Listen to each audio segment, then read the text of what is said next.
कक्षा 9वीं की student finally आपका यहाँ विषय सामाजिक विज्ञान का नवंबर महीने का मासिक टेस्ट पेपर लेके आ चुके हैं। आप लोग बहुत से रिकमेंड आए थे कि आप विषय सामाजिक विज्ञान का नवंबर महीने का मासिक टेस्ट पेपर लाओ। फाइनली तो आपका पेपर आ चुका और साथ ही फुल सॉल्यूशन सहित हम आपका यहाँ पर सामाजिक विज्ञान पेपर कंप्लीट करने वाले इस वीडियो में। और आपको बता दें पूरा आपका रियल पेपर है, बिल्कुल हम जो आपका पेपर कराने वाले सामाजिक विज्ञान का बिल्कुल आपको यही स्कूल में मिलने वाला सेम टू सेम। ठीक है, तो पूरा पेपर आपको रट के जाना है, संपूर्ण उत्तर सहित आपका पेपर कराया जाएगा। ठीक है, तो वीडियो को आप यहाँ पर लाइक कर लीजिए और चैनल को सब्सक्राइब कर लीजिए, क्योंकि यहाँ पर रियल पेपर लाने में बहुत ज़्यादा मेहनत लगती है। तो जो लाइक के बटन है उसे यहाँ पर जरूर से दबा दीजिए। और साथ ही आपको बता दें आपको यहाँ पर कक्षा 9वीं के जो सभी विषय के नवंबर महीने की जो मासिक टेस्ट पेपर है वो हमने अपने चैनल पर डाल दिए, तो आप हमारे चैनल जाकर देख सकते हैं। ठीक है, आपको सही विषय के मिल जाएंगे। इस वीडियो में हम आपका विषय सामाजिक विज्ञान पेपर कंप्लीट करेंगे और साथ ही आपको बता दें आपको इस वीडियो को अपने दोस्तों तक भी शेयर करना है, जिससे वो भी यहाँ पर सामाजिक विज्ञान पेपर में 20 से 20 अंक ला सकें। ठीक है, तो आप यहाँ पर देख लीजिए आपका आता है यहाँ पर निम्नलिखित प्रश्नों के उत्तर लिखिए, प्रत्येक प्रश्न के लिए 2 अंक। ठीक है, तो आप यहाँ पर देख लीजिए पहला प्रश्न आता है भारतीय संविधान के अनुच्छेद 21 के अंतर्गत क्या सुनिश्चित किया गया है। ठीक है, जो इनके आंसर है वो भी हम बताने वाले, पहले आप क्वेश्चन देख लीजिए फिर इनके हम आंसर भी देखेंगे। ठीक है, अब आपका आता है 12वां दूसरा प्रश्न आता है ठीक है, निवेशक शासन के दौरान आरक्षित वनों की स्थापना के पीछे मुख्य उद्देश्य क्या था। फिर आपके यहाँ पर तीसरा प्रश्न आता है, ठीक है, भारत में ब्रिटिश औपनिवेशिक शासन के दौरान पारित 1927 के वन अधिनियम का मुख्य उद्देश्य क्या था। ये आपका तीसरा प्रश्न। ठीक है, मैं आपका चौथा प्रश्न देख लीजिए, औपनिवेशिक काल के वन प्रबंधन में आए 2 परिवर्तनों को लिखिए। फिर आपका आता 5वां प्रश्न, युद्ध से जंगल क्यों प्रभावित होते हैं। फिर आपका 6वां आता राष्ट्रपति पद के निर्वाचन के लिए योग्यताओं का वर्णन कीजिए। ठीक है, सभी के आंसर हम बताने वाले, पहले आप प्रश्न देख लीजिए। सामूहिक उत्तरदायित्व का अर्थ लिखिए। ठीक है, तो आप यहाँ पर प्रश्न को ध्यान से देख लीजिए, नहीं तो आप अपनी कॉपी में नोट कर लीजिए, इनके आंसर हम आपको बताने वाले हैं। 8वां आता उपराष्ट्रपति को कैसे चुना जाता है व उसे कैसे हटाया जाता है, लिखिए। फिर आपके यहाँ पर आता है 9वां प्रश्न, संसद और विधानसभा में अंतर लिखिए। ठीक है, फिर आप यहाँ पर देख लीजिए। फिर आपका आता वन इलाके में रहने वाले लोगों के जीविकोपार्जन के 2 साधन कौन कौन से हैं। तो आपके यहाँ पर देख लीजिए आपके 10 प्रश्न दिए हैं, जो कि आपका एक प्रश्न 2 नंबर का है। ठीक है, तो आपका एक प्रश्न 2 नंबर का हो जाता है, तो 10 प्रश्न आपके रहेंगे 20 नंबर के। तो पूरा पेपर आपका 20 नंबर का, और 20 में 20 नंबर लाना चाहते हैं तो आप यहाँ पर इस वीडियो को ध्यान से देखिए। ठीक है, जो आपके यहाँ प्रश्न 1 से लेकर, ठीक है, प्रश्न 1 2 3 4 5 6 7, ठीक है, और आपका प्रश्न 8 और आपका यहाँ प्रश्न 9 10 जो इनके आंसर है वो हम यहाँ पर देख लेते हैं। तो स्टूडेंट जो आपका यहाँ प्रश्न पहला दिया था, ठीक है, भारतीय संविधान के अनुच्छेद 21 के अंतर्गत क्या सुनिश्चित किया गया। ठीक है, तो ये रहा आपका पहले प्रश्न का आंसर। ठीक है, आप यहाँ पर देख लीजिए भारतीय संविधान का अनुच्छेद 21 जीवन और व्यक्तिगत स्वतंत्रता का अधिकार है। ठीक है, इस तरह से आपको यहाँ पर इसको याद करना है। ठीक है, आप यहाँ पर देख लीजिए भारतीय संविधान का अनुच्छेद 21 प्रत्येक व्यक्ति को जीवन और व्यक्तिगत स्वतंत्रता का अधिकार प्रदान करता है। ठीक है, यह अधिकार न केवल शारीरिक जीवन को बचाए रखना है, ठीक है, अधिकार है, बल्कि इसमें मानवीय गरिमा के साथ साथ जीने का अधिकार, स्वतंत्रतापूर्वक सोचने और अभिव्यक्ति करने का अधिकार। ठीक है, इस तरह से आपको पूरे यहाँ पर याद करना। ठीक है, आप यहाँ पर देख लीजिए निजता का अधिकार और स्वच्छ पर्यावरण का अधिकार भी शामिल है। संक्षेप में अनुच्छेद 21 यह सुनिश्चित करता है कि कोई भी व्यक्ति मनमानी ढंग से अपनी जान से वंचित न किए जाए और वह स्वतंत्रतापूर्वक जी सके। ठीक है, तो आपको इतना बड़ा उत्तर है ये आपका पहले प्रश्न का, लेकिन आपको इतना बड़ा नहीं लिखना है। सिंपली सा आपको यहाँ पर क्या करना है, आपको यहाँ पर लिखना है भारतीय संविधान का अनुच्छेद 21 प्रत्येक व्यक्ति को जीवन और व्यक्तिगत स्वतंत्रता का अधिकार प्रदान करता है। ठीक है, अधिकार न केवल शारीरिक और जीवन को बनाए रखने का अधिकार है। यहाँ तक याद कर लीजिएगा। ठीक है, तो इतना आपको याद कर लेना है, आपका पहले प्रश्न का आंसर हो जाता है। फिर जो आपका दूसरा प्रश्न दिया गया था, ठीक है, दूसरा प्रश्न हम आपको यहाँ पढ़ के दिखा देते हैं। ठीक है, औपनिवेशिक शासन के दौरान आरक्षित वनों की स्थापना के पीछे मुख्य उद्देश्य क्या था।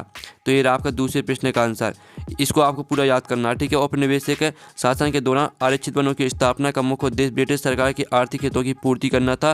उन्होंने भारत के विशाल वन क्षेत्रों को अपने नियंत्रण में लेकर लकड़ी अन्य उत्पादों का व्यापार करने और औद्योगिक विकास के लिए कच्चा माल प्राप्त करने की योजना बनाई थी। इसके अलावा उन्होंने वनों को स्थानीय लोगों के उपयोग से दूर रखकर उनके जीवन यापन के साधनों को सीमित करने और अपनी शक्ति को मजबूत करने का प्रयास किया था। यह आपका दूसरे प्रश्न का आंसर हो जाता है। फिर जो आपका यहाँ पर तीसरा प्रश्न दिया गया था, ठीक है, तीसरा प्रश्न आपका दिया गया था भारत में ब्रिटिश औपनिवेशिक शासन के दौरान पारित 1927 की वन अधिनियम का मुख्य उद्देश्य क्या था। ये आपका तीसरा प्रश्न दिया था। ठीक है, तीसरे प्रश्न का जो आंसर है वो आप देख सकते हैं।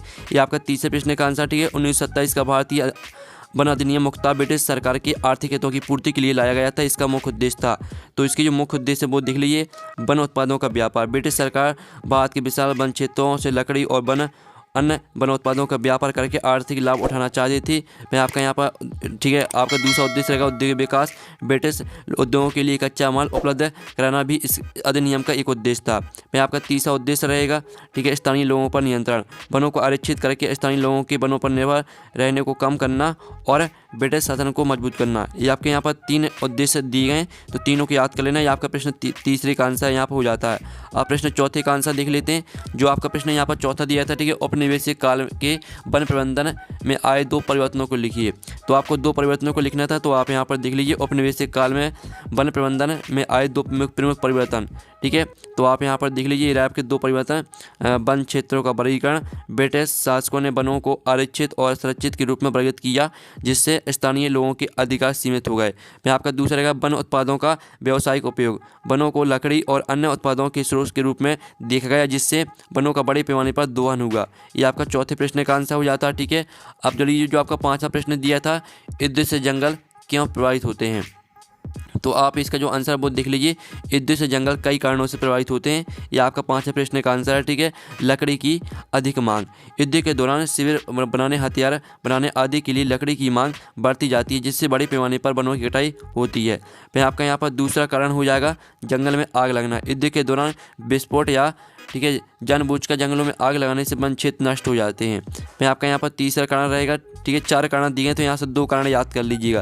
पहला कारण और दूसरा कारण आपको याद कर लेना। ठीक है, आपका प्रश्न 5वें का आंसर हो जाता है।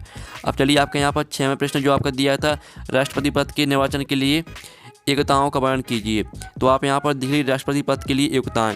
भारत के राष्ट्रपति बनने के लिए कुछ विशिष्ट योग्यताएं निर्धारित की गई ये हैं। ठीक है, तो आप यहाँ पर देख लीजिए, भारत का नागरिक होना। ठीक है, और आयु, उम्मीदवार की आयु कम से कम 35 वर्ष होनी चाहिए। लोकसभा सदस्यता के लिए योग्यता, उम्मीदवार लोकसभा का सदस्य बनने के लिए योग्य होना चाहिए। फिर आप यहाँ पर देख लीजिए, लाभ के पद पर नहीं होना, उम्मीदवार किसी भी लाभ के पद पर कार्यरत नहीं होना चाहिए। ठीक है, आपका यहाँ पर आंसर रहेगा 6वें क्वेश्चन का, तो पूरा याद करना है आपको। अब चलिए जो आपका 7वां क्वेश्चन दिया था, सामूहिक उत्तरदायित्व का अर्थ लिखिए। तो ये आपका 7वें प्रश्न का आंसर। ठीक है, सामूहिक उत्तरदायित्व का अर्थ है कि सरकार के ठीक है मिलकर अपने कार्यों के लिए संसद के प्रति जिम्मेदार होते हैं। अगर कोई भी मंत्री कोई गलती करता है तो पूरी सरकार को उसके लिए जिम्मेदार माना जाता है। आपका 7वें प्रश्न का आंसर। और जो आपका 8वां प्रश्न यहाँ पर दिया था, उपराष्ट्रपति को कैसे चुना जाता है, उसे कैसे हटाया जाता है, लिखिए। तो आप यहाँ पर देख लीजिए, आपका 8वें प्रश्न का आंसर, उपराष्ट्रपति का निर्वाचन संसद के दोनों सदनों के सदस्यों मिलकर बनने वाले ठीक है निर्वाचक गण के सदस्यों द्वारा अनुपातिक प्रतिनिधित्व पद्धति के अनुसार एकल संक्रमणीय मत द्वारा होगा, और ऐसे निर्वाचन में मतदान गुप्त होगा। ये आपका 8वें क्वेश्चन का आंसर। फिर आपका 9वां क्वेश्चन दिया गया था, आपको सांसद और विधानसभा में अंतर लिखना था। तो ये आपका सांसद और विधानसभा में अंतर।